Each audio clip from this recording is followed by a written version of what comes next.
Ever since we saw Roger and his crew on Laugh Tale, I've wondered what kind of story would make them laugh so hard. How does it connect to the One Piece and the world and the Forgotten Kingdom and everything in general? Then I had this random thought and decided to look into it. What I found may shock you. So here's how my random thought turned into my crazy theory.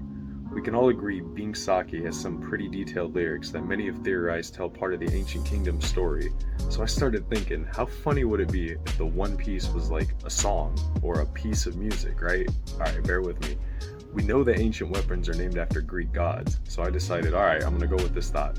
Who's the Greek god of music? And here we enter Apollo.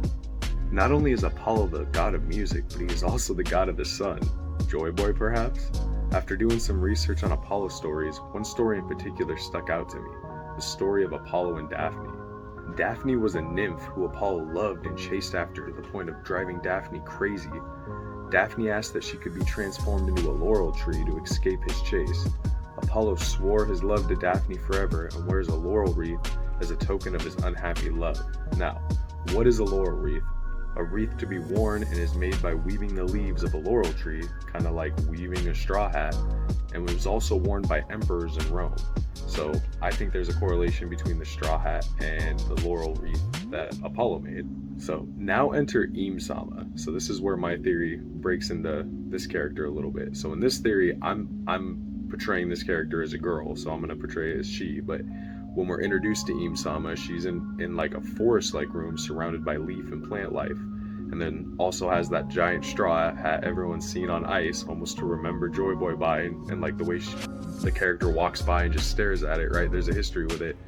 So here's where my crazy theory goes in my head, and we'll see how this goes, but I believe Im-sama was a girl that Joy Boy was like in a relationship with or wanted to be in a relationship with, right? So Im-sama was like, it's like a retelling of Daphne and Apollo, right? Im-sama was the girl that Joy Boy was chasing.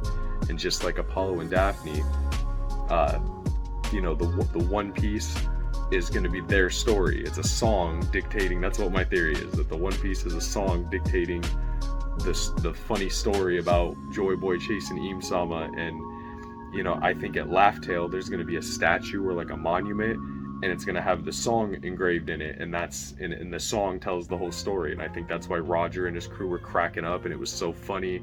It's heavily there's always, Oda always puts these pirate songs and music into it, and this is what my theory, where my head brought me.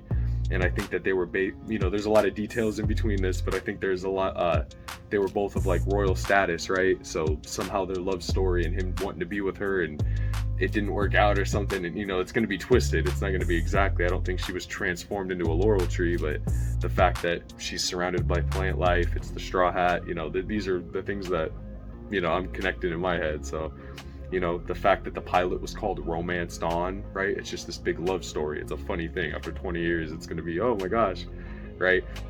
And here's one more little piece of information that I feel like backs this theory up a little bit. So the fact that Boa, right, the warlord, Boa Hancock, chases Luffy around, right? And he doesn't really pay her any attention. Like, she's like, wants him, she's super in love with him. And Luffy's just kind of like, yeah, whatever. I think that's kind of funny if this theory is true, because that's like a nod. It's like he's the opposite of the first story, In the Apollo and Daphne story, Apollo was chasing after her and she didn't want him. And if that was Joy Boy, then in this, telling of it, it's the opposite. So maybe I've watched too much One Piece and my brain is officially devil fruit pie, or maybe I cracked the code. Is the One Piece a song explaining the lost history of Joy Boy and his love? What do you think? Let me know.